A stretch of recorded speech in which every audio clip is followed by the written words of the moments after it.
Welcome to Reformed Thinking. I want you to imagine picking up a brand new, beautifully bound, modern English Bible. Right, and you open it up to read a very familiar verse, maybe something you memorized as a kid. Yeah, and suddenly you realize that, well, the grammar on the page is technically broken. Like visibly violating the rules of standard English prose. Spot on. And it is not just a little bit clunky. Today, we are looking at a stack of linguistic research that suggests these awkward, abrasive phrases in Scripture are not translation errors. No, they are not the result of ancient authors fumbling for the right word. Far from it. The sources argue these are deliberate traps. They are divine vehicles designed to communicate massive theological truths. We are taking a deep dive into a very specific rhetorical device called Anthimeria. Anthimeria, yeah, that is the technical term. It happens when an author substitutes one part of speech for another. So taking a noun and forcing it to act like a verb. Precisely. Or you take an adjective and you strip away the noun it is supposed to describe. You force the adjective to stand alone as a concrete reality. And if you are listening to this, you have almost certainly stumbled over this while reading the text. You hit this uniquely poetic, sometimes rough phrasing that forces you to pause. Our sources today make a staggering argument based on the doctrine of verbal plenary inspiration. Right, which is the orthodox view that the Almighty superintended the specific syntax of the original Greek and Hebrew. He did not just download broad, abstract concepts into the minds of the biblical authors and, let them guess at the vocabulary. God breathed out the very grammatical structures. Yeah, the authors of our source material provide a great quote from the 19th century preacher Charles Spurgeon. It really captures the stakes of this deep dive. Oh, I love that quote. He said, "We must care for the very syllables of Scripture, as they are the anvils upon which theology is forged." Think about the imagery of an anvil. It is heavy, solid, and unyielding. You strike it with a hammer, and the metal you are working bends to the shape of the anvil. Right. The syllables, the nouns, the verbs, they are the unyielding reality that our theology must bend to fit. That is a phenomenal way to set the stage. We are not dealing with a human artifact that we can adjust to our liking. We are looking at text where infinite truth shatters the finite boundaries of human syntax. Let us start with the translator's dilemma and the mechanics of how Anthimeria actually works. Good idea. Because before we can see how startling it is in the biblical text, we need to understand that we use this device in everyday English without even realizing it. Oh, we do it constantly. If you want to look something up online, what do you say? You say you are going to Google it. Right. Google is a proper noun. It is the name of a corporation.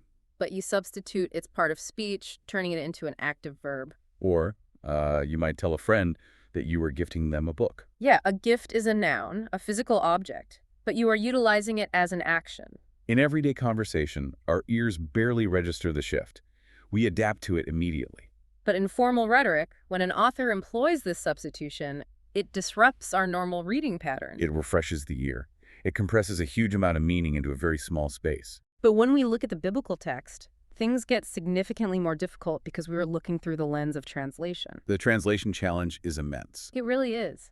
Biblical Hebrew and Koine Greek naturally utilize these grammatical shifts.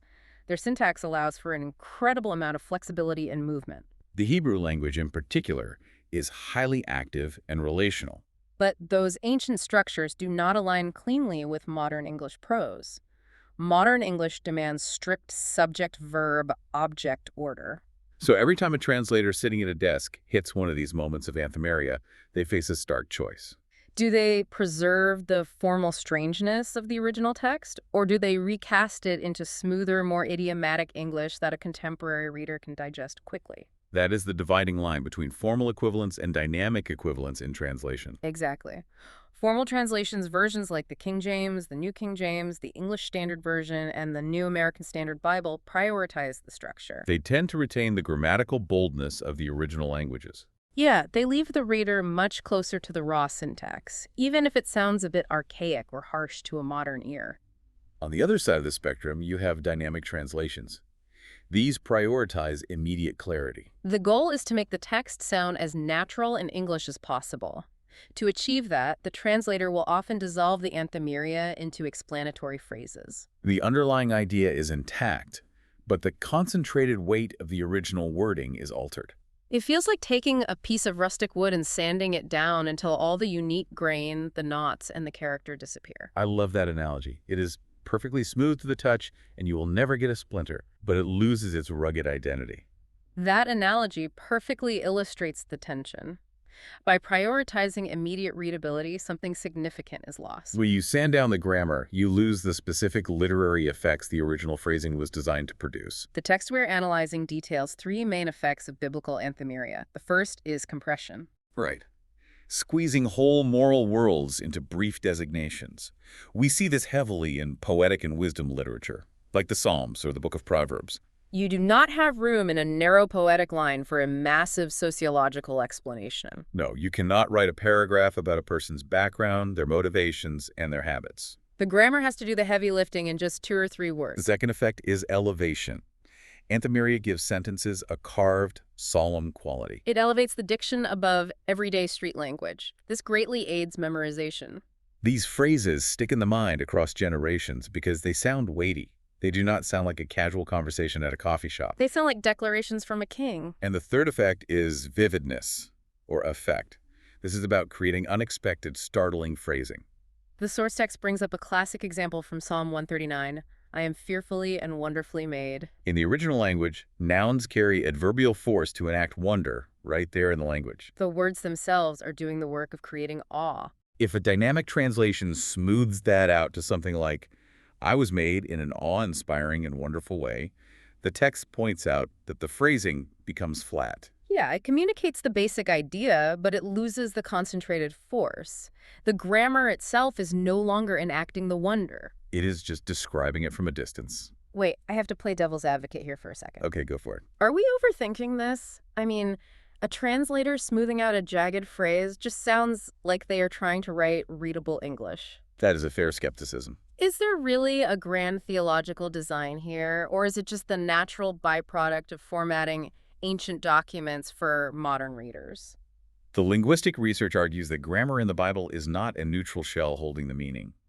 The movement of words across grammatical boundaries is an intentional means of theological emphasis. So when God dictates the syntax, the friction is the point. Yes, the friction forces you to slow down. If the text reads too smoothly, you skim right past the majesty. Which brings us to the most frequent use of Anthimeria in the English Bible. And this is where the theological stakes get incredibly high. We were looking at the substantivized adjective and how it establishes an absolute moral divide. Right, a substantivized adjective occurs when an adjective is stripped of its modifying role and elevated to function as a concrete noun. In standard English, an adjective describes something else. You have a righteous man or a wicked king. But here, the noun is removed, and the adjective takes on a life of its own. We encounter phrases like the righteous, the wicked, the ungodly, and the pure in heart. The sources highlight that this reflects biblical Hebrew active participles. They point to the Hebrew word rasha for the wicked or tzaddik for the righteous. We see the exact same grammatical pattern carrying over into the New Testament with Koine Greek definite articles paired with adjectives like hoi dikaioi for the righteous ones. The linguistic structure is doing something very specific. It creates a definitive, concrete class of people. It takes a quality, like wickedness or righteousness, turns it into a character trait, and then takes that character trait and turns it into an entire class of humanity. The text points out the devastating implication this has for modern philosophies. Because we live in a world that demands a fluid spectrum of morality. Yeah, secular humanism and evolutionary psychology tell us that human beings are essentially good. We might be a little flawed, we might make mistakes due to our environment or genetics, but we exist in varying shades of gray. Right. The world says no one is truly wicked and no one is perfectly righteous. The research we are looking at critiques modern sociological frameworks, specifically mentioning ideologies like intersectionality and critical race theory. And to be clear, we are looking at this through the lens of the linguistic research in front of us. We are not taking a political stance either way, but just mapping out what this grammar does to those modern categories. Exactly. The authors argue these secular frameworks attempt to divide humanity horizontally. They categorize people based on external traits, class distinctions, or perceived victimhood. But the grammar of the Bible rejects that horizontal division entirely. The substantivized adjective establishes an unyielding vertical binary. Before the throne of the Almighty, there are no horizontal divisions. There are no shades of gray. You belong to one of two categories. You are either the wicked or you are the righteous. There is no third option. There is no waiting room for the morally indifferent. Psalm 1, verse 6 provides the clearest example of this grammatical reality. For the Lord knoweth the way of the righteous, but the way of the ungodly shall perish. The structure just does not allow for a middle ground. It is a devastating binary, and the text connects this grammatical reality directly to the doctrine of total depravity. Outside of the saving work of Christ, humanity is not just doing wicked things occasionally. No, the grammar categorizes them entirely head to toe as the wicked. We see this laid out in Ephesians chapter 2, verses 1 through 3. The Apostle Paul writes that humanity in its natural state is dead in trespasses and sins. They are walking according to the course of this world, enslaved to the prince of the power of the air. Think about what it means to be dead. A corpse cannot revive itself. It cannot choose to be slightly less dead. The law of God does not just evaluate your daily actions. The substantivized adjective brings the full weight of divine justice down on your core identity. In an unregenerate state, you do not just commit sins, you are the wicked. So the obvious question, the most terrifying question a person can ask is, how does anyone cross that divide? Yeah, if my very identity is locked in as the wicked, how do I become the righteous? The sources are relentless in critiquing false methods of crossing this gap. They call out the prosperity gospel, noting that it seeks earthly riches, health, and psychological well-being while completely ignoring the poverty of the soul. It offers a horizontal solution to a vertical problem. The authors also offer a strong critique of the Roman Catholic system. The text argues that Catholicism confusingly blends justification and sanctification into a works-based treadmill. The system suggests that grace is infused into the believer, enabling them to do good works, which then increase their justification before God. But the grammatical boundary we are discussing makes that impossible. The attempts to cross from wicked to righteous through moralism, sacraments, or human effort is a linguistic failure. You cannot act your way out of a noun. The text states the only way to transition across these grammatical categories is through imputed righteousness. Faith alone, grace alone, Christ alone. The perfect obedience of Christ, his flawless fulfillment of the law, is credited to the account of the believing sinner. God looks at the believer and declares them righteous because they are clothed in the alien righteousness of Christ, not their own inherent goodness. The grammar of the righteous only applies because Christ earned the title for them. This dual function of the grammar is fascinating. It wields the law to expose absolute ruin, identifying humanity in Adam as the wicked. And it heralds the gospel by identifying the elect in Christ as the righteous who have been redeemed by blood. Let me pause right here because I think a lot of people listening might feel some friction. Modern ears flinch at this. They really do. If you stand in a public square today and call a whole group of people the wicked, people will assume you are arrogant, judgmental, or completely out of touch with reality. We are trained to say people who struggle with bad choices, not the wicked. Does this grammatical device intentionally offend our modern sensibilities? The grammar is unapologetically offensive to human pride. It refuses to validate the idea that someone can be a mostly good person. The offense is necessary because it forces the reader to confront their actual standing before a holy God. If a translation softens the wicked into people who sometimes do bad things, the urgency of the gospel is entirely diluted. You cannot cure a fatal disease if the doctor refuses to give you the correct, terrifying diagnosis. The grammatical shock is the mechanism that breaks the illusion of our own goodness. That makes perfect sense. The harshness of the grammar is actually a form of mercy, waking us up to the danger we are in. We see a subtler version of this grammatical classification when we look at nouns crossing borders, specifically nouns doing adjectival work. We are looking at phrases like children of disobedience or sons of disobedience. If we were writing standard English prose, we would expect an adjective there. We would write disobedient children. But the text uses a noun in a genitival phrase. Let us break down what a genital phrase is before we apply it. Sure. If I say a man of wealth instead of a wealthy man, the phrase of wealth is the genitive. It signifies possession or origin. But when the Bible says children of disobedience, the sources specify that this does far more than identify descent. It characterizes the persons in view. Disobedience ceases to be just a singular action you perform on a Tuesday afternoon. It becomes an atmosphere you breathe. It becomes a lineage. It's a badge of origin. It names communities and destinies rather than just cataloging a list of actions. To be a child of disobedience means Your very nature is derived from rebellion. We see another fascinating example in Mark chapter 12, verse 38. Older translations note that Jesus spoke in his doctrine. Now, doctrine is a noun. It normally represents a static body of information, a list of beliefs written on a piece of parchment. But here, the noun crosses the border to act as a sphere or an active teaching.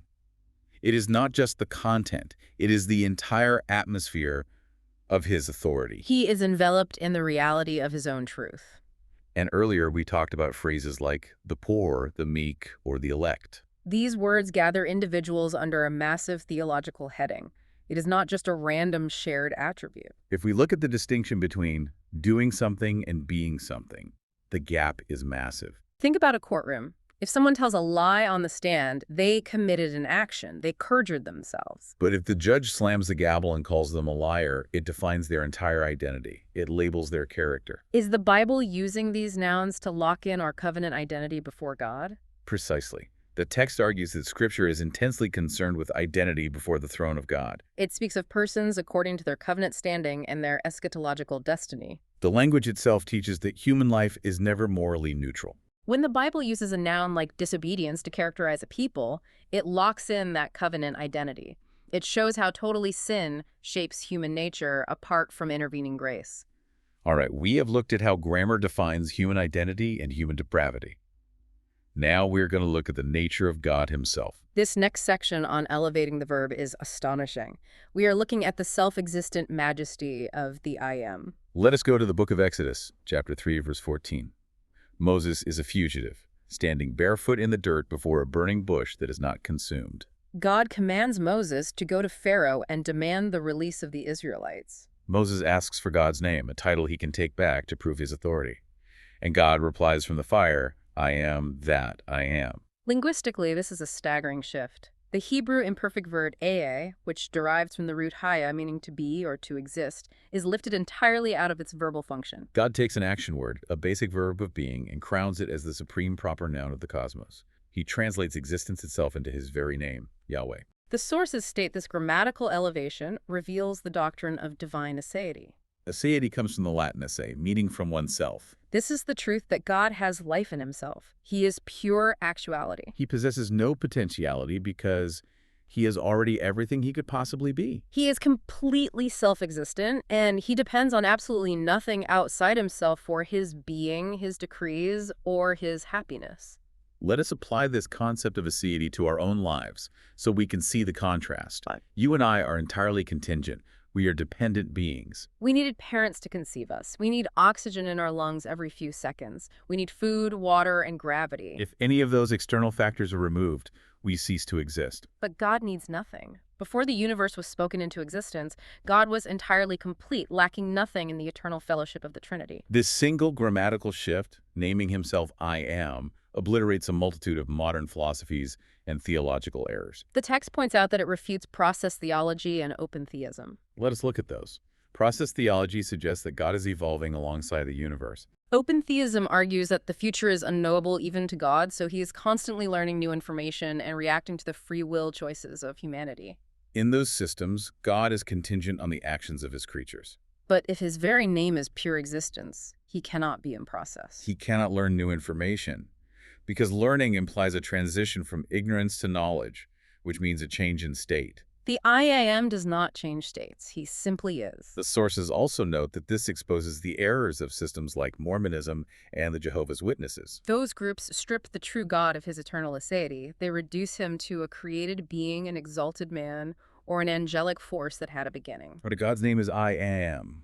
He is not I was, and he is not I will become. All other things in the universe, angels, stars, human beings, the seraphim around the throne only possess derived, dependent existence. We exist because he generously spoke us into being.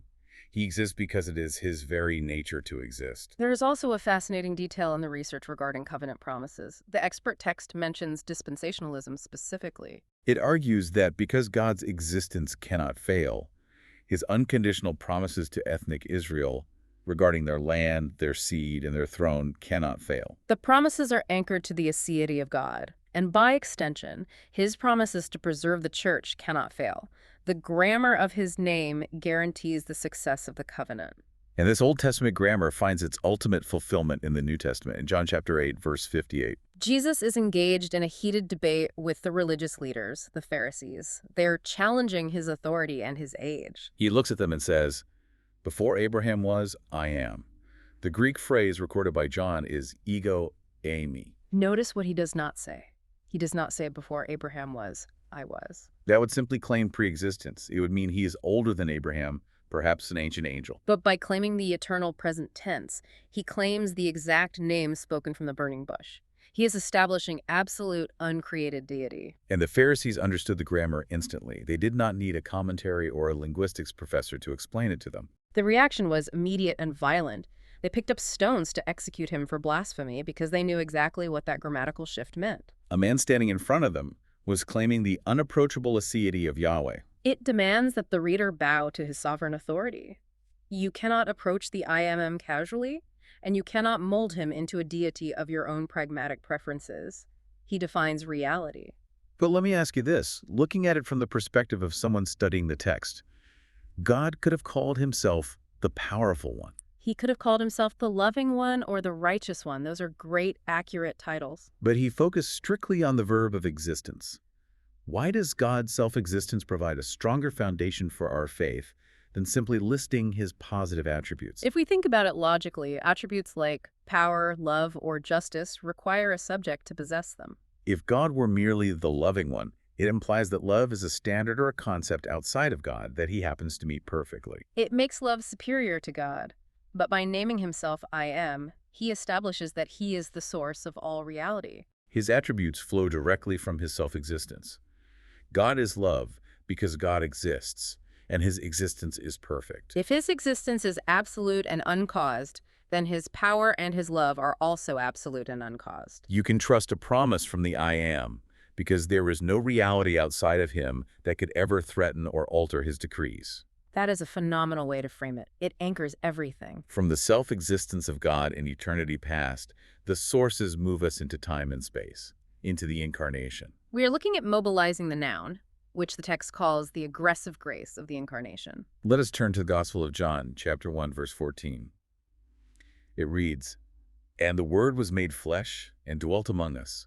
The English word dwelt accurately conveys the idea of residing or living somewhere, but it completely misses the raw force of the Greek text. The Greek verb utilized by the Apostle John is eskenosin.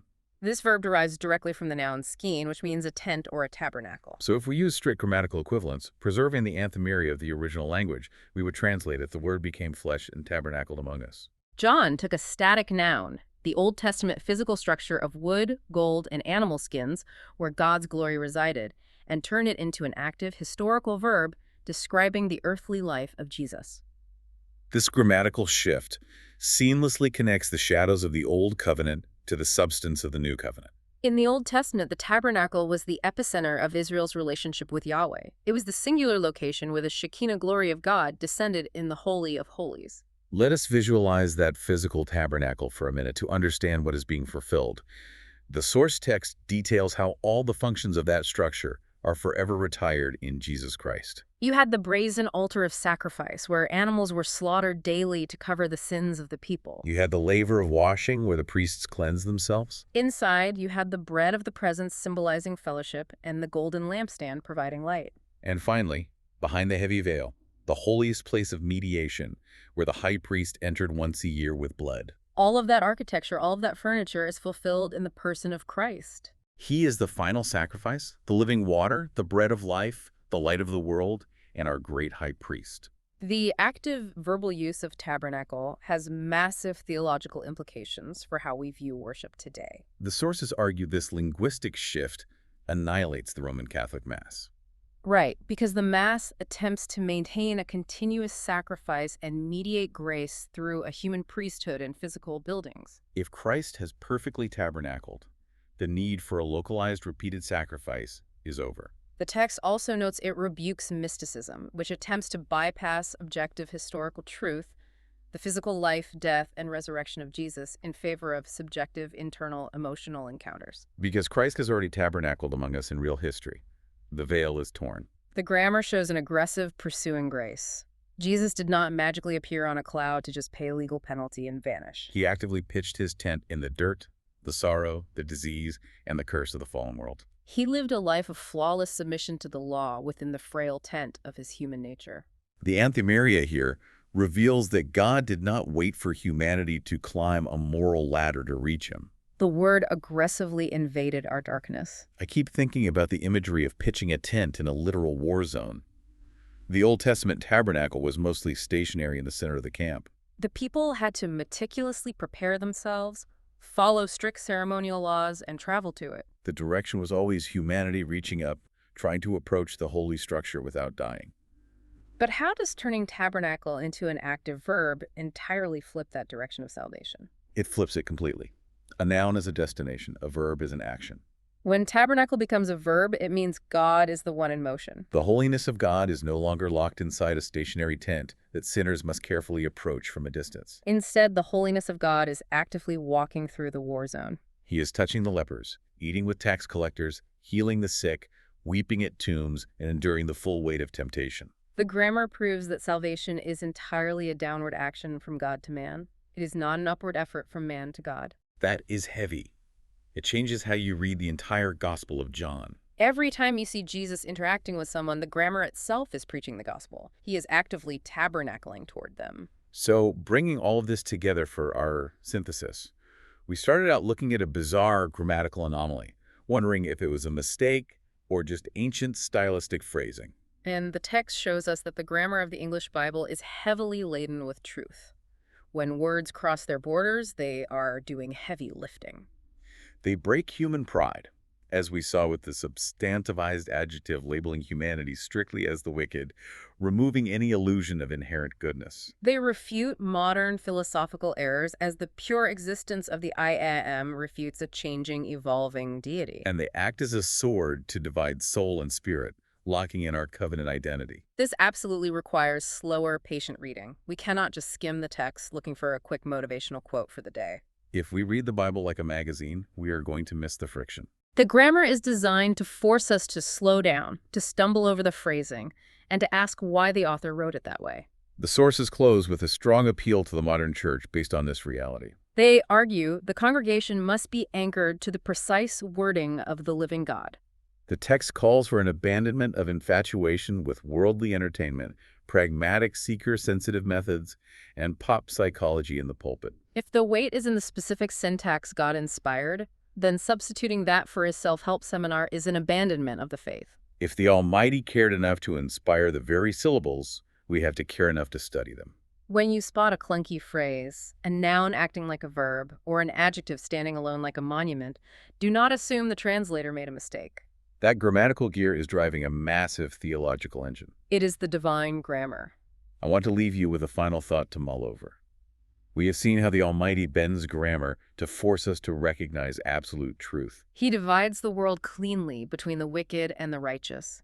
He defines himself by pure, unalterable existence. If God uses sharp, uncompromising grammar to reveal absolute truth, what does it say about our own culture that we constantly invent new, vague terminology to avoid confronting those same absolute truths? We soften labels, we invent new pronouns, we blur definitions to make ourselves comfortable. How are your daily word choices either masking reality or aligning with the divine grammar?